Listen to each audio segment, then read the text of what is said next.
ceasefire announcement comes just days before the inauguration. President-elect Donald Trump, who said in a January 15th Truth Social post that winning the November election was crucial to making the ceasefire deal possible. Now, note before I get to Erica, this was the same proposed deal that was available for Biden for about 8 months.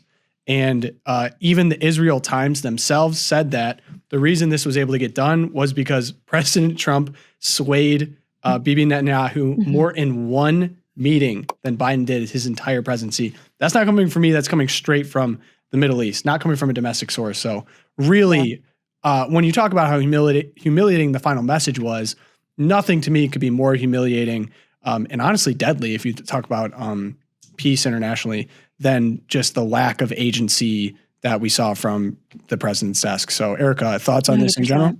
Yeah, I mean, it's a rough deal in a way. And what's going into effect this weekend, hopefully Hamas has actually in just the last 24 hours come back with more demands. So we'll see if it actually happens. What goes into effect this weekend is phase 1 of a 3-phase deal. When it comes to international deals like this, hostage exchanges that have phases, you usually only get phase 1. So the only hostages who will be returned in the first phase, these 33 are women and children, a few elderly, and we assume the 7 Americans who are still being held over there. We don't actually know. Hamas is not 2 Americans in the first batch, but I might be mistaken. But anyway, Americans nonetheless, which is completely outrageous that we don't have all of them out of there. Yeah, I believe there are still 7. It might be 5. You're right, Josh. We might have gotten 2 back already.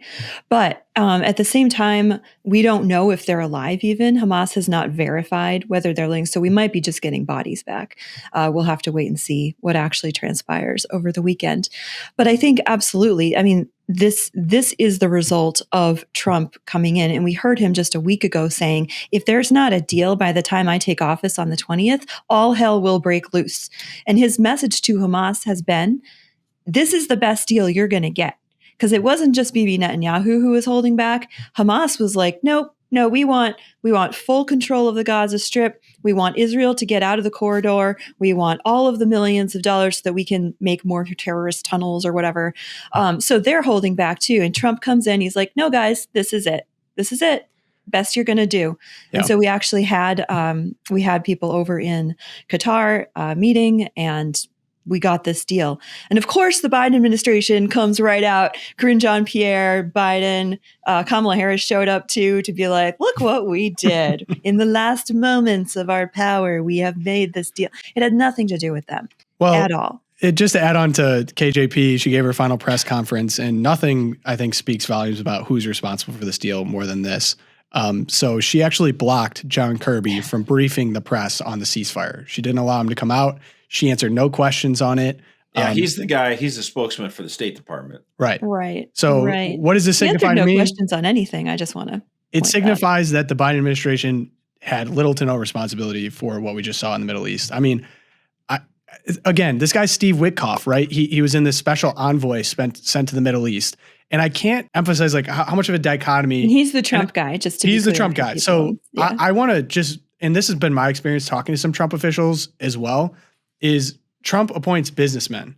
And to the international community, people are nervous about that because they're not the typical diplomats that you see engaged in these kind of negotiations. I cannot emphasize enough. Steve Whitkoff developed hotels in Las Vegas, hotels and casinos. Not to say that's not impressive, but typically not a guy you send to the Middle East to go get a peace deal done. I don't know.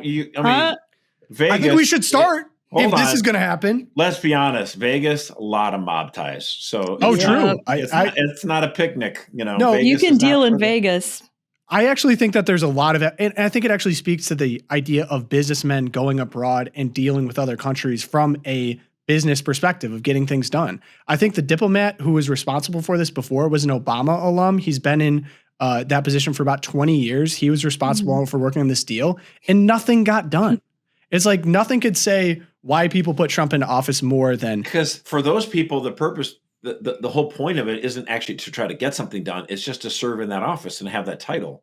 And if they get something done, that's a bonus. It's like it's like the frosting on the cupcake.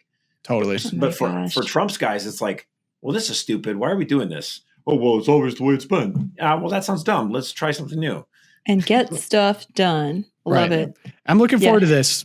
Looking forward to this. going forward. And I think Ukraine's next, personally, because really the United States, who are we kidding? We have the power to enforce peace globally. I'm not saying we should be the world police, but I'm saying we have this way. We ironically fund kind of both sides of this war, made a lot of mistakes internationally. True that. But we're definitely a big time funder of Israel. And for Whitkoff to go, I believe Bibi Netanyahu was like, I'm not going to meet with you. It's a Sabbath or whatever. And direct quote from Whitkoff's like, I have no interest in the Sabbath. You're going to meet me before Trump gets in office. I'm not a particular fan of that, but yeah, I hear you. I peace. The Americans want peace, and we have the power to do it. So let's go do it.